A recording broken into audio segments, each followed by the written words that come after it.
Doctor Mohammad Yunus Awami League কোনোভাবে রাজনৈতিক দল না হয়। 1974 সালে আওয়ামী লীগ নামক রাজনৈতিক দলটা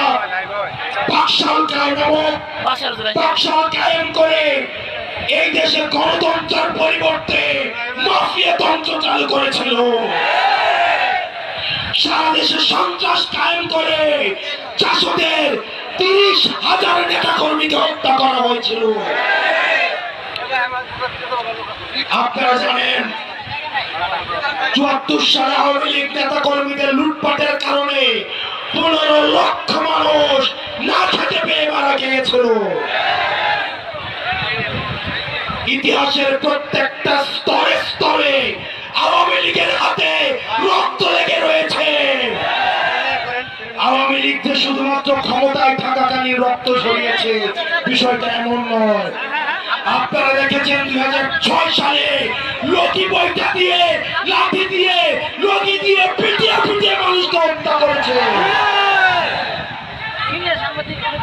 সর্বপ্রথম আপনারা জানেন 2009 সালে বাংলাদেশের ফার্স্ট লাইন অফ ডিফেন্স ভারতীয় আগ্রাসনবাদের সহায়তায় আওয়ামী লীগ হচ্ছে ভারতীয় এক্সটেনশনের একটা ইমপ্ল্যান্ট একটা দল। ভারতীয়দের সহায়তায় আমাদের দেশপ্রেমিক বিডিআর সৈন্যদেরকে পিলখানাতে নৃশংসভাবে হত্যা করেছে।